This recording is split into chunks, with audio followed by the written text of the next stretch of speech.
দেখা যাচ্ছে। সবাই একটু মনোযোগ দিন।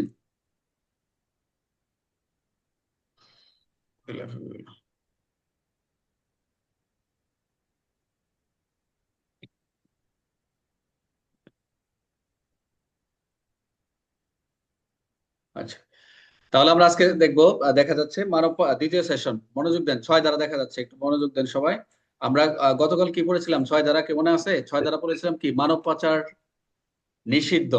আমরা অন্য আইনের মতো যেখানে বলা হয়েছে নিষিদ্ধকরণ ও দণ্ড।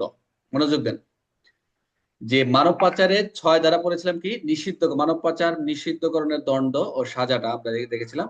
তাহলে এখানে আমরা জাস্ট 6 দ্বারা, যেটা পরীক্ষা আমাদের যদি আসে যে মানব পাচার নিষিদ্ধকরণ দণ্ড কত, 6 দ্বারা।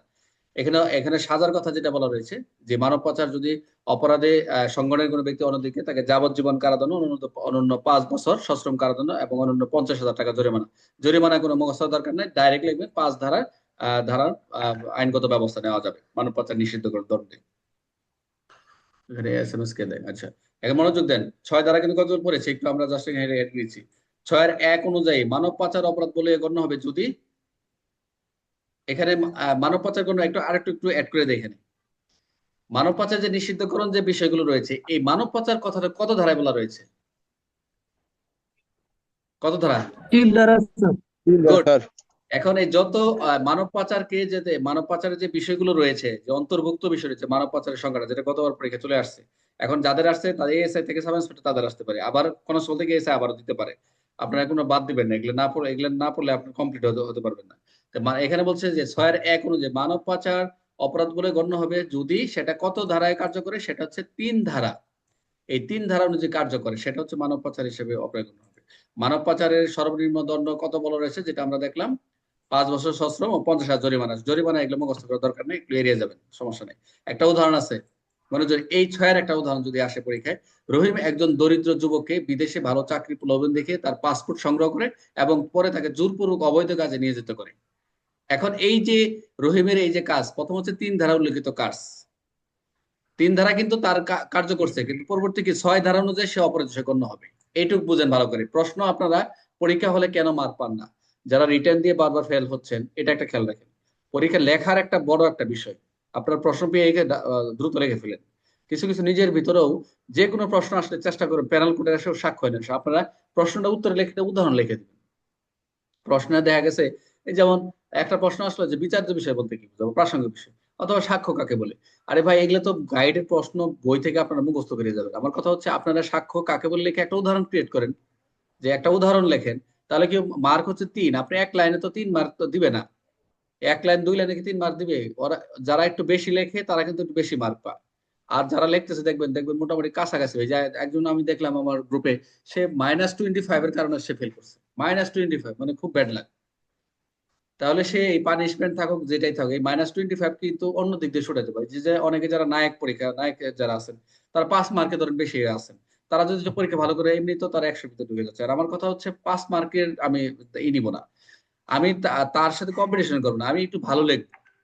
আমি বরাবর প্রত্যেকটা ধারা থেকে যখন প্রশ্নটা আসবে একটা উদাহরণ তৈরি করে দেবেন।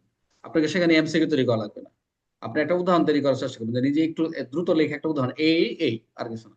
এখানে যে উদাহরণটা দেখেন, যে আমরা 6 দ্বারা, যে রহিম একজন দরিদ্র যুবককে বিদেশে ভালো চাকরির জন্য সে তার পাসপোর্ট সংগ্রহ করে এবং পরে তাকে জোরপূর্বক অবৈধভাবে অবৈধ কাজে নিয়োগ করে।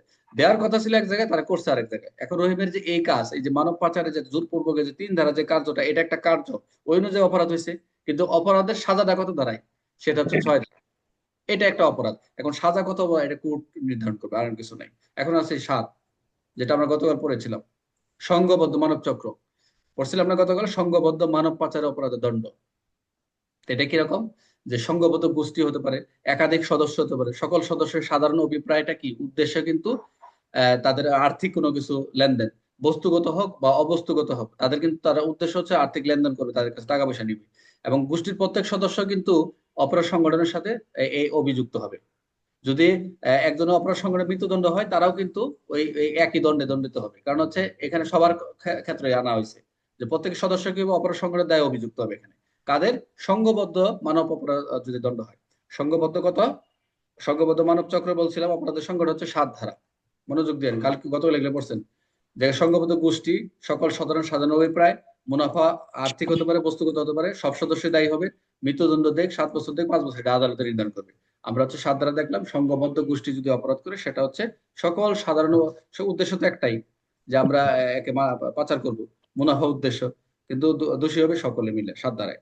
এখন আমরা দেখি সংঘবদ্ধ সাধারণ উদ্দেশ্যে মুনাফা প্লাস সবাই দায়ী, শাস্তি যাবজ্জীবন মৃত্যুদণ্ড। এগুলা সে পিডিএফ যখন দিব আপনারা একটু পড়ে নিন, সমস্যা নেই। 7 ধারা অনুযায়ী মানব সংঘবদ্ধ মানব অপরাধের দায়ী কারা হবে? অপরাধ সংগঠনকারী সদস্য। মনোযোগ দেন। সংঘবদ্ধ মানব পাচার অপরাধের ন্যূনতম দণ্ড কোনটি? যেটা হচ্ছে, যেটা আমি বললাম যে এটা সাজা টাজা মুখস্থ করার দরকার নেই, সেটা হচ্ছে 7 বছর কারা, 5 লক্ষ টাকা জরিমানা, এর দরকার নেই এটা। উদাহরণটা দেখেন, এই আইনের উদাহরণটা কি হতে পারে? 7 ধারা, একটি সংঘবদ্ধ চক্র বিদেশে চাকরির লোভ দেখে একাধিক ব্যক্তিকে পাচার করে এবং সেখান থেকে আর্থিক লাভ অর্জন করে। দেখছেন যে একটি সংঘবদ্ধ চক্র বিদেশে চাকরির লোভ দেখে একাধিক ব্যক্তিকে কি করছে, সে পাচার করে দিছে, এবং সেখান থেকে সবাই মিলে কি আর্থিক লাভ হয়েছে না? বস্তুগত হোক অবস্তুগত হোক। এই অপরাধ সংগঠনের জন্য যে সকল গোষ্ঠীর সদস্যের অভিপ্রায় একই ছিল, সাধারণ অভিপ্রায় ছিল, ফলে তারা প্রত্যেক সদস্য এই 7 ধারা অনুযায়ী কি দায়ী হবে, এবং জড়িত যারা থাকবে তাদেরকে মৃত্যুদণ্ড দিবে, যাবজ্জীবন কারাদণ্ড, 7 বছর, এগুলো পরে এলাম, এটুকু তো আর দরকার নেই। তাহলে আমরা সংঘবদ্ধ যদি অপরাধ করে, সেটা এই চক্রকেও এই 7 ধারা অনুযায়ী তাদেরকে সাজা দেওয়া যাবে। আচ্ছা, এখন আসেন 8 ধারা। একদম ইজি। 8 ধারাটা হচ্ছে আমি বলেছিলাম গতকাল, যেটা অপরাধের সংগঠনে প্ররোচনা দেওয়া, প্রচেষ্টা চালানো, সহায়তা করা, ষড়যন্ত্র করা, অনেকগুলা কথা বলেছিলাম। অপরাধ সংগঠনে প্ররোচনা, ষড়যন্ত্র, প্রচেষ্টা, তিনটা। প্ররোচনা, ষড়যন্ত্র, প্রচেষ্টা মানে সহায়তা যেটা। আচ্ছা, কোনো ব্যক্তি মানব পাচার অপরাধ সংগঠনে যদি কেউ ষড়যন্ত্র করে বা প্ররোচনা দেয় বা প্রচেষ্টা চালায়, তাহলে সজ্ঞানে যদি মানব পাচার অপরাধ সংগঠনে কোনো সংগঠিত হোক, যদি এরকম কার্যক্রমে তার কারো সম্পত্তি ব্যবহার করার জন্য অনুমতি দেয় বা কোনো দলিল দেয়, কোনো দস্তাবেজ দেয়, কোনো এই গোপনে যদি অপসারণ করে, ধ্বংস করে, কোনো গ্রহণ করে, এই ক্ষেত্রে কিন্তু এই যারা জড়িত থাকবে, এই জড়িত ব্যক্তিদেরকে অবশ্যই আইনে যে সাজা রয়েছে সেই সাজা দেবে।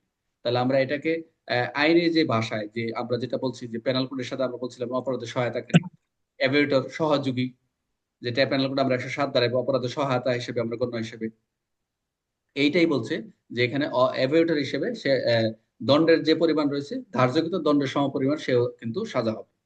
তাহলে এখানে 4টা এমসিকিউ আছে, দেখি। তাহলে 8-1 অনুযায়ী কোন কাজটি করলে অপরাধ জড়িত বলে গণ্য হবে? অবশ্যই মানব পাচারে প্ররোচনা, ষড়যন্ত্র যে প্রচেষ্টা চালায়। যদি আপনারা কেউ সূচি পড়েন, আমি একটা কথা বলে দিই, যারা সূচি পড়তেছেন, সূচি মুখস্থ করে চলে যাবেন, দেখবেন এটার যে কি ক্ষতি এটা পরে বুঝবেন। হ্যাঁ, সূচি পড়া দরকার, আগে একটু পড়েন, আপনার মোটামুটি এক ঢালা একটু বিস্তারিত পড়ে যান। সূচি আমার কাছে পড়তে পড়তে হাবেজ হয়ে যাবে। কথা বলছেন? যদি আপনারা যদি মানব পাচারে যদি কেউ বলে যে 8 ধারাটা কি, যদি বলে, আপনি যদি মনে করেন, তাহলে আপনি কি বলবেন? এখানে তো অনেক কথা বলছেন, ভিতরে কিন্তু অনেক কথা, ভিতর থেকে একটা প্রশ্ন দিয়ে দিবি। কথা বুঝতে পারছেন? যে বলতে পারে যে মানব পাচারে অপরাধের সংগঠনে সহযোগী শাস্তির বিধান কিরূপ হবে। তাহলে এটা শাস্তির বিধান তো আমরা কিরূপ, আমরা তো জানি যে 8 ধারা, বাট এটা তো ভিতরে সহযোগীর কথাটা কোথায় বলা রয়েছে? এখানে তো পড়ছি প্ররোচনা, তারপরে পড়েছি প্রচেষ্টা, পড়েছি হচ্ছে ষড়যন্ত্র, এই 3টা পড়েছি। কিন্তু এখানে কিন্তু বলা রয়েছে যে অপরাধ সংগঠনের সহযোগী যদি হয়, সেটা সংশ্লিষ্ট যে আইনের অপরাধে ধার্যকৃত যে দণ্ড রয়েছে সেটাই সমপরিমাণ দণ্ডে দণ্ডিত। জাস্ট 8 ধারাতে লিখে দিলে হয়ে যাবে। তাহলে মানব পাচার অপরাধ সংগঠনের সুযোগে সৃষ্টির উদ্দেশ্যে নিজের সম্পত্তি ব্যবহার অনুমতি দিলে, এই দেখেন একটা গুরুত্বপূর্ণ কথা এখানে, খুবই গুরুত্বপূর্ণ। মানব পাচার অপরাধ সংগঠনের সুযোগ সৃষ্টির উদ্দেশ্যে নিজের সম্পত্তি ব্যবহার অনুমতি দিয়ে দেয়, এটাও একটা অপরাধ বলে গণ্য হবে। যদি আপনার সম্পত্তি, যে মানব পাচারের কাজে যদি ব্যবহার করেন, যে সম্পত্তি সম্পত্তি ব্যবহার অনুমতি দেন, চুক্তি করেন যে যাও, পরে দেখা যাবে না, এরকম আছে না? এরকম বা দেশের ব্যাপারে পাঠাতে জমি টমি বিক্রি করে দেয়, এটা পরে তো পরে যায় এরকম ধরা খায়, যে পাসপোর্ট পাওয়া যায়, যে জমি বিক্রি করে দিচ্ছে, এর জমি বন্ধক রাখছে, এরকম বহু ঘটনা পাওয়া যায়। এই জন্য ভাই ভিতরে পড়তে হবে। সাজা এটা দরকার নাই, সাজার কথাটা বলছি, বাধ্য দরকার নাই। আর এটাই দেখেন 8-2 বা মানব পাচার অপরাধের সহযোগীর দণ্ড কিরকম হবে? অবশ্যই সংশ্লিষ্ট অপরাধের সমপরিমাণ দণ্ড, জরিমানা হবে না, অর্ধেক দণ্ড, মূল অপরাধ কম হবে না, অবশ্যই সমপরিমাণ দণ্ডই সেটা গণ্য হবে। ক্লাসটা কি রেকর্ড হচ্ছে? কেউ কি বলতে পারেন? আচ্ছা আচ্ছা স্যার, হচ্ছে স্যার, রেকর্ডেড স্যার, হচ্ছে। রেকর্ডেড। আচ্ছা, এখন এই 8 ধারা উদাহরণটা কি হতে পারে? 8 ধারা উদাহরণটা হবে কি, করিম একজন মানব পাচারকারীকে তার বাড়ি ব্যবহার করে, মনোযোগ দেন, এই 8 ধারা উদাহরণটা কি, গতকাল কিন্তু সব ধারার উদাহরণ আমরা দেইনি। উদাহরণটা হচ্ছে, করিম একজন মানব পাচারকারীকে তার বাড়ি ব্যবহার করে। দেখেন আমরা একটু বলে নিই, এই যে প্রত্যেকটা ধারা যদি, এই যেগুলো আইন আমরা যেভাবে পড়াচ্ছি, প্রত্যেকটা ধারার শেষে যদি একটা উদাহরণ থাকে, আপনাদের টিচারও দরকার নাই, টিচারও দরকার নাই, নাই দেখে কিন্তু আপনারা আসেন নতুন কিছু শেখার জন্য। এবং পরীক্ষা যদি আসে আপনারা এভাবে উপস্থাপন করবেন, করিম একজন মানব পাচারকারীকে তার বাড়ি ব্যবহার করে লোকজনকে জড়ো করার অনুমতি দেয়, দেখছেন? এবং এবং জানে যে তার বিদেশ পাচার করা হবে। এখন দেখা গেছে আমি আমার একজন পরিচিত যেমন এয়ারপোর্টে থাকে, এখন একটা বিল্ডিং এ সে বাড়ি করছে, এখানে লোকজন এখানে আশ্রয় দেয় বা বাড়িটা ব্যবহার করার জন্য দিচ্ছে, এবং ওখান থেকে বিদেশে পাচার করে, এরকম আছে না? বাড়িটারি মাঝে বাড়ি জব্দ করে। এছাড়া সেই ভিকটিমদের পাসপোর্ট গোপন রাখে, এবং সে ভিকটিমদের পাসপোর্টে সে গোপন রাখে, পাসপোর্ট দেয় না। করিম নিজে পাচার না করলেও এই কাজে সে প্ররোচনা, সহযোগিতা বলে গণ্য হবে, এক কথায়। অর্থাৎ এখানে যদিও সহযোগীর কথা 8-2 বলা রয়েছে, আপনারা 8 লিখবেন, কোনো সমস্যা নেই, যেহেতু সহযোগী বলা রয়েছে। তাহলে এই প্ররোচনা, সহযোগিতা বা যদি করে, তাহলে সেটা কি হবে? এই 8 ধারা হিসেবে গণ্য হবে। ক্লিয়ার? এখন আসেন, আপনারা কিন্তু গতকাল কিন্তু আপনারা পড়ছেন, কিন্তু আজকে একটু বিস্তারিত দেখতেছেন। এবার নয় কি পড়েছিলাম?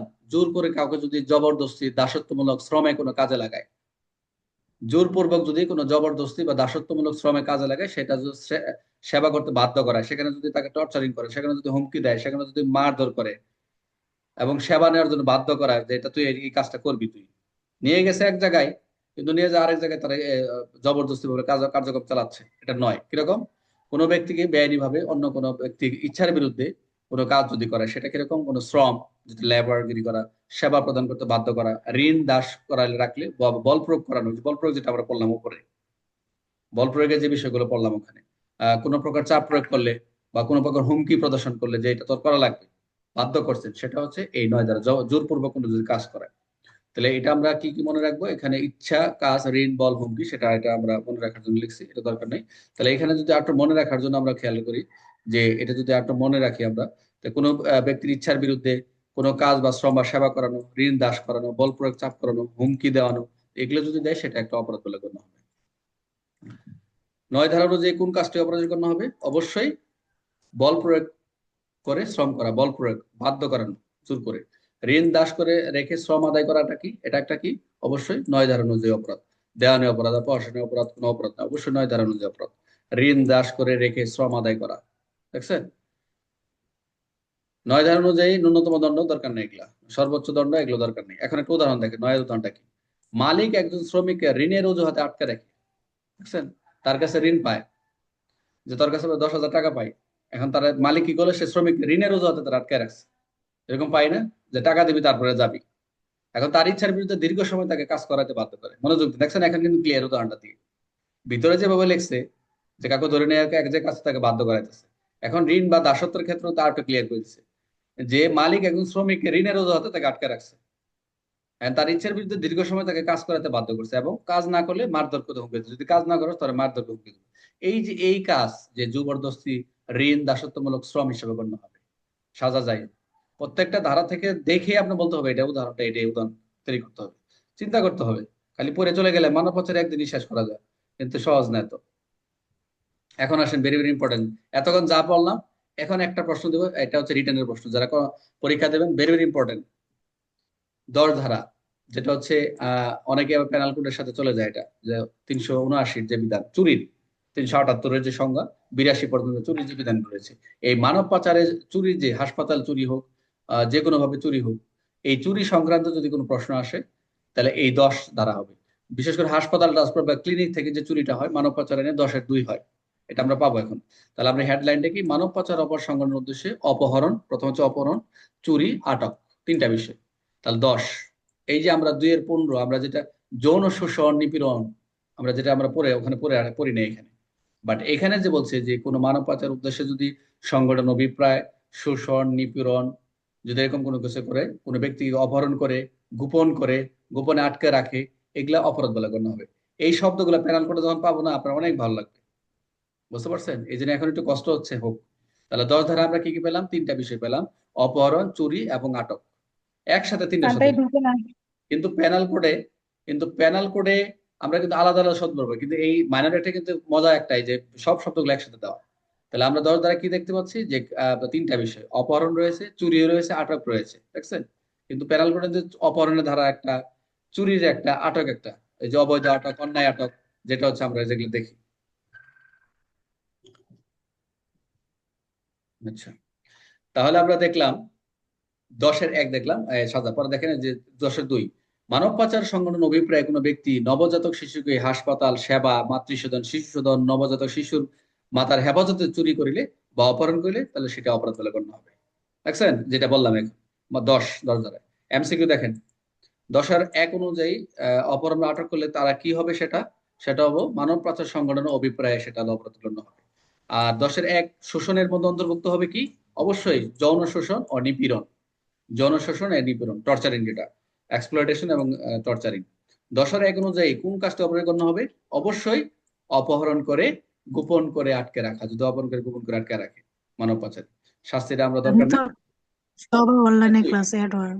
10-2 অনুযায়ী কোন ক্ষেত্রে প্রযোজ্য, 10-2 কি, নবজাতক শিশু চুরি বা ফ্রিতে অপহরণ। একজনের ক্লাস করে আর কি, একবারে ফ্রিতে, ওইটাতে অ্যাড হচ্ছে।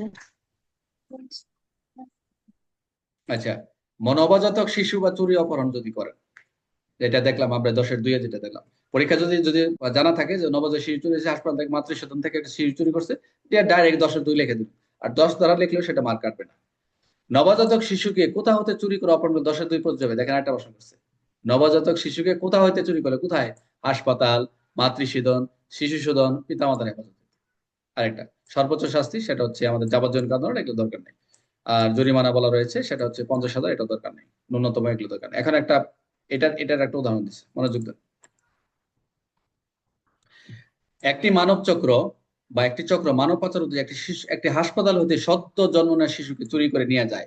তাদের লক্ষ্য ছিল শিশুটিকে অবৈধভাবে বিক্রি করা। এটি একটি নবজাতক শিশু হিসেবে গণ্য হবে। কত দ্বারায়, এই যে একটা উদাহরণ দেখলাম যে 10-2 স্যার। একদম নব্য, 10-2 স্যার। এই নবজাতক শিশু, 10-2। নবজাতক শিশুর কোথায় দশের কোথায় দুই বলা স্যার। রয়েছে, কে বলতে পারবেন, নবজাতক শিশু আমরা কোথায় পড়ছিলাম, 10-2 নবজাতক শিশু এটা কোথায় দুই পড়ছিলাম। স্যার। বলছিলাম শিশু, নারী শিশু নির্যাতন নারী স্যার। শিশু আইন গুড, স্যার। তালিমরে ধন্যবাদ। তালিম ধারা না বলতে পারলো, মোটামুটি যে বলছে যে নারী শিশু বলা রয়েছে, থ্যাংক ইউ। তাহলে আমরা একটু রিপিট করি, আমরা আরেকটু যাই, আমরা গতকাল পুনর্বন্ধ করছিলাম তো উদাহরণগুলো দেখে যাচ্ছি।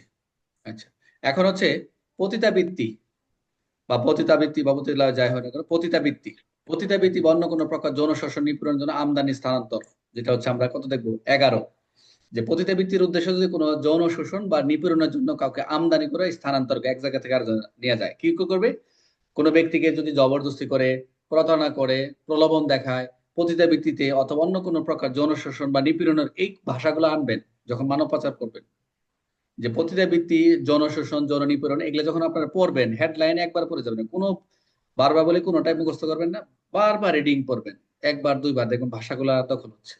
আর যখন মুখস্থ করবেন দেখবেন চলে যাচ্ছে। তাহলে কি কি বললাম, যে পতিতাবৃত্তি, পতিতাবৃত্তি বা অন্য প্রকার জনশোষণ বা কি বলে নিপীড়নের জন্য আমদানি বা স্থানান্তর যদি করে, কাকে, ওই সকল ব্যক্তিকে বা নারী বা শিশু বা নারী ম্যাক্সিমাম তো নারীদেরকেই, যে জবরদস্তি করে, প্রতারণা করে বা প্রলোভন দেখানো হয়, পতিতাবৃত্তিতে বা অন্য কোনো স্থানে জনশোষণ বা নিপীড়নের জন্য কোনো নিয়োগ করা হয়, সেটা বিদেশ হতে হোক, যদি বিদেশ হতে বাংলাদেশে আনয়ন করে, যদি বিদেশ থেকে বাংলাদেশে আনয়ন করে বা বাংলাদেশের অভ্যন্তরে যদি কোনো স্থানান্তর করে, সেটি সেই ব্যক্তি অপরাধ করেছে বলে গণ্য হবে। এটাকে মনে রাখার জন্য কি আমরা দেখি এখানে কি কি থাকবে, জবরদস্তি থাকবে, প্রতারণা থাকবে, প্রলোভন থাকবে, পতিতাবৃত্তি তারা জনশোষণ নিপীড়ন, বিদেশ থেকে বাংলাদেশ দেশের ভিতরে স্থানান্তর করবে, ন্যূনতম হচ্ছে 5 বছর। এগুলা পিডিএফ যখন দিয়ে দেবো আপনারা দেখবেন, এগুলো আপনারা একটু রিডিং করে নেবেন।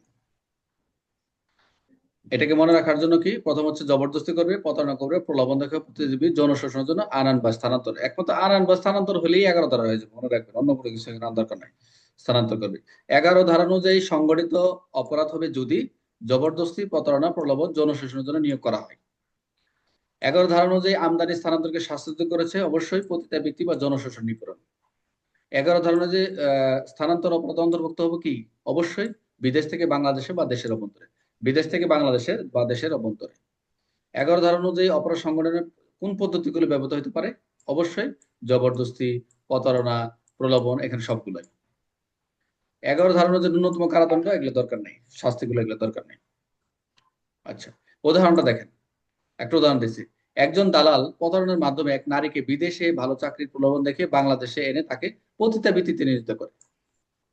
চিন্তা করছেন, একজন দালাল প্রতারণা এক এক নারীকে বিদেশে ভালো চাকরি প্রদান দেখে বাংলাদেশে এনে তাকে পতিতাবৃত্তি নিয়োজিত করে, এই কাজ যৌন শোষণের উদ্দেশ্যে আমদানি হিসেবে গণ্য হবে। আর কোনো কাজ নাই। এটা হচ্ছে আমাদের কত ধারা? 11 ধারা। Very very important. এখন যে ধারাটা পড়বো, মনোযোগ দেন, এটা হচ্ছে মালিকের বিরুদ্ধে যায়। এখন যে পড়বো, পতিতালয় পরিচালনা বা কোন স্থানকে পতিতালয় হিসেবে এবার অনুমতি যদি দেয় 12 ধারা। আমরা যেটা দেখছি গতকাল, যে পতিতালয় কোনো বাড়ি বা কোনো স্থাপন পরিচালনা করে, সেটা পরিচালনা করিতে সক্রিয়ভাবে সহায়তা যদি করে, সেটা কিন্তু এই অপরাধ বলে গণ্য হবে। তবে এটা খেয়াল রেখে আমরা অনেক সময় দেখা যায় ভাড়াটিয়া। হচ্ছে আর পড়ায়েন না। এই কে বলে? কার অস্থিরতা লাগতেছে? আচ্ছা, কিছু না, এই কটাই পড়া। ও আচ্ছা, মানে এই পর্যন্ত আমরা গতকাল তো পুরো মতো পড়েই ফেলছিলাম, কিন্তু এগুলো একটু বিস্তারিত দেখা লাগবে তো। এগুলো একটু দেখা লাগবে বিস্তারিত, না পরীক্ষায় প্রশ্ন আসলে তো আটকে যাবে সবাই। আচ্ছা, আমরা তাহলে একটু রিপিটে যাই, ঠিক আছে? কোনো তো এর পর্যন্ত যাই দেখি। আচ্ছা, তা আমরা একটু দেখি, এখানে দেখি তাহলে এটাই হবে। হ্যাঁ, এখানে আমরা কি কি দেখলাম? এক দ্বারা কি কি বললাম? সংক্ষিপ্ত শিরোনাম, মনোযোগ দেন সবাই। একে পড়েছে কি সংক্ষিপ্ত শিরোনাম প্রবর্তন, তাহলে 2012 নামে। সংজ্ঞা পড়েছি কত? 2। এটাকে সূচিটা মুখস্থ করেন। একে হচ্ছে সংক্ষিপ্ত শিরোনাম, 2 পড়লাম কি সংজ্ঞা। এখানে প্রায় 14-15টা সংজ্ঞা রয়েছে। মানব পাচার, 3 হচ্ছে মানব পাচার সংজ্ঞা, মানব পাচার কাকে বলা রয়েছে, মানব কিভাবে সংজ্ঞায়িত করা হয়েছে। 4 আইনের প্রাধান্য, এখানে 4-5টি বিষয় রয়েছে। আইনের কি কি বিধান প্রযোজ্য, ফৌজদারি কার্যবিধান হবে, পেনাল কোড বিধান প্রযোজ্য হবে, তারপর সাক্ষ্য আইন প্রযোজ্য হবে, এক্সট্রাডিশন অফেন্স হবে, তারপর অন্যান্য যেটা বলছে, তারপর ইমিগ্রেশন যেটা বলছে। 5 হচ্ছে আইনের অতি রাষ্ট্রিক, 2টা বিষয়, দেশের বাইরে, দেশের, দেশ থেকে বাইরে, বাইরে থেকে দেশে যেটা। 5 হচ্ছে আইনের অতি রাষ্ট্রিক, দ্বিতীয়, যেটা আমরা এখন যেগুলো পড়ছিলাম গতকাল বা আজকে যেটা পড়লাম যে পর্যন্ত। তাহলে 6 হচ্ছে মানব পাচার নিষিদ্ধকরণ দণ্ড, যেটা দেখলাম। 7 হচ্ছে সংঘবদ্ধ। 8 হচ্ছে কি কি সহায়তা করা, প্ররোচনা করা, ষড়যন্ত্র করা। 9 বলছিলাম জবরদস্তি ভাবে যদি কাউকে শ্রমে বাধ্য করে। তারপর হচ্ছে ওই যে টাকার জন্য, ঋণের জন্য তাকে মালিক তাকে নিয়ে বাধ্য করছে কাজ করানোর জন্য। তারপর 10 হচ্ছে কি শিশু চুরি, 3টি বিষয়, অপহরণ, চুরি এবং আটক। 12 বলছে কি যৌন শোষণ, নিপীড়ন, জন্য আমদানি বা স্থানান্তর। আর 12 হচ্ছে যেটা একটু আগে দেখলাম, পতিতালয় পরিচালনা বা পতিতালয় হিসেবে অনুমতি প্রদান দণ্ড। আচ্ছা, 12 পর্যন্ত অনেকের একটু কষ্ট হয়ে গেছে। এখন একজন বলেন, আসেন রফিক আসেন, বলেন 1 থেকে 12 পর্যন্ত বলেন, দেখবেন না। স্যার সবাই শুনেন, সবাই ধরবো, কেউ যাবেন না, ফাঁকি দিবেন না, কেউ চলে যাবেন না। এই আইনগুলো একটু কঠিন, একটু সহজ হবে। হ্যাঁ বলেন, তারপর বলেন। একে হচ্ছে আইনের প্রাধান্য, 2 হইলো সংজ্ঞা। সংজ্ঞার মধ্যে 2 আছে স্যার। 2 এর 1 আছে আশ্রয় কেন্দ্র, 2 এর 2 আছে আশ্রয় দেওয়া, 2 এর 11-তে আছে প্রতারণা, 2 এর 12-তে আছে স্যার বল প্রয়োগ, আর 2 এর 14-তে আছে শিশু। তারপরে 3-এ চলে যাব আমরা। 3-এ আছে স্যার মানব পাচারের সংজ্ঞা, মানব পাচার কখন হয়, কিভাবে হয়। এখানে 3টা অপশন আছে, ভয়ভীতি, প্রতারণা এবং আর্থসামাজিক অসহায়তাকে কাজে লাগাই প্রতারণা করা হয়ে থাকে। প্রতারণার সংজ্ঞা বলা হয়েছে 3-এ স্যার, মানব পাচারের সংজ্ঞা। আর 4-এ আছে স্যার এই আইনের প্রাধান্য স্যার, ভিকটিম সাক্ষীদের বেলায় এটি প্রাধান্য এবং ফৌজদারি কার্যবিধি। শোনা যায় স্যার হ্যাঁ কথা? শোনা যাচ্ছে, বলেন, ক্যারি অন। আচ্ছা, ফৌজদারি কার্যবিধি অনুসরণ করতে হবে। 2 এর 3-এ আছে দণ্ডবিধির প্রয়োগ করতে হবে এখানে। আর এক্সট্রাডিশন আইন আছে 1974 সালের, এটা 4-এ বলছে। আর 5-এ বলছে স্যার অভিবাসন ও বহিরাগমন একটা আইন আছে, ইমিগ্রেশন, যেটা। এই 5টা অপশনের কথা বলছে 4-এ স্যার এই আইনের প্রাধান্যের ক্ষেত্রে। আর 5-এ বলছে স্যার এ অতিরাষ্ট্রিকের কথা বলছে।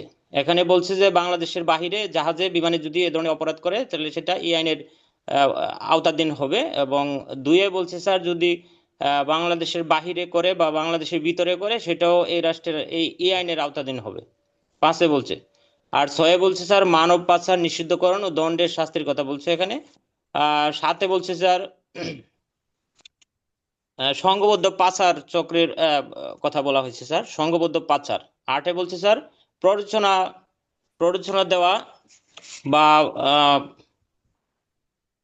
সহায়তা, ষড়যন্ত্র ইত্যাদির কথা বলা হয়েছে স্যার 8-এ। আর 9-এ বলছে স্যার জোরপূর্বক যদি কোনো দাসত্ব বা শ্রমমূলক কোনো কাজে বাধ্য করা হয়। 10 আর স্যার 10-এ বলছে স্যার অপহরণ, আটক, 10-এ চুরি বলছে অপহরণ, চুরি এবং আটক সংক্রান্ত বিষয় বলছে স্যার। আর বল 11-তে বলছে পতিতাবৃত্তির জন্য স্থানান্তর। বল আপনি তো স্যার ব্যাখ্যা বানাতে পারেছেন হ্যাঁ। না 10? 12 12-তে বলছে স্যার বাসাবাড়িতে পতিতাবৃত্তি করানো। আচ্ছা ঠিক আছে, থ্যাংক ইউ। আসেন দেখি, একজন আসেন। 13-তে বলছে একজন আচ্ছা পতিতাবৃত্তির জন্য হয়েছে, অপহরণ। রাখেন রাখেন রাখেন। নতুন কে আসেন তো, নতুন একজন, একেবারে নতুন। নতুন আসেন কি? রাশেদুল রানান, একেবারে নতুন আসেন তো একজন। তিনা আক্তার কই? তিনা আক্তার, তিনা কোথায়? অথবা শারমিন, তিনা আক্তার অথবা শারমিন, তিনা পাপ্পু আক্তার বা কই পাপ্পু? তিনা আক্তার বা স্যার শারমিন। আমি পারবো না, আচ্ছা তাই সারাদিন ইয়াসমিন, কোর্স করে ওকে। বিরক্ত হয়ে গেছি আমি শুনতেছি আচ্ছা শুধু। ইয়াসমিন, ইয়াসমিন,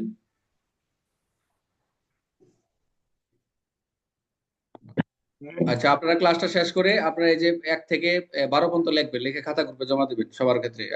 সাইফুল ডিএসবি, আচ্ছা জহির জিল্লু ভাই কোথায়? জিল্লু ভাই,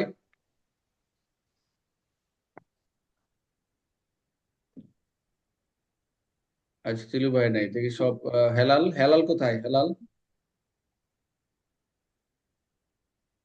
আচ্ছা আপনাদের এই যে 12 পর্যন্ত পড়াইছি, 12 পর্যন্ত পড়াইছি, 12 পর্যন্ত আমি কালকে এমসিকিউ নিব 50টা পরীক্ষা কালকে সকাল।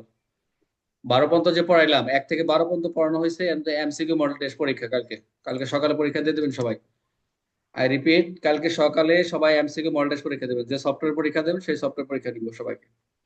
ঠিক আছে? 12 পর্যন্ত কে সবাই। আর আছে? আর হচ্ছে ঠিক সবাই আছে। তো কথা বলতেছেন না, 12 পর্যন্ত পরীক্ষা দিবেন, তাহলে পড়বেন 12 পর্যন্ত। আর 12 পর্যন্ত একটু লিখবেন, একে কি দুই কি শর্ট করে লিখে খাতা করবে জমা দেবেন। আর কারো কোনো সমস্যা হলে বারবার বলতেছি, কোনো টেনশন নিয়েন না। এই প্রথম আপনারা যারা নতুন ধরবে হয়তো মানব পাশে পড়ে গেছে, আমরা এর মধ্যে ইতিমধ্যে সহজ এবং কঠিন দুই ভাবে আমরা আইনগুলো শেষ হয়েছে। কিন্তু আপনাদের ওই যে যারা নারী ব্যাচে রয়েছেন, নারীরা ওই ব্যাচে আলোচনা হবে। আমাদেরকে আপনাদের জানা দরকার, আমি লিঙ্ক দিব, হয়তো বা আগামী এই 2-1 ভিতরে আমরা শুরু করব পুরাতন একটা আইন। স্যার হ্যাঁ বলেন। স্যার আমার কোর্স চলতেছে 9টা থেকে, তো কোর্স আছে 4:30টা পর্যন্ত। বুঝি নাই কয়টা?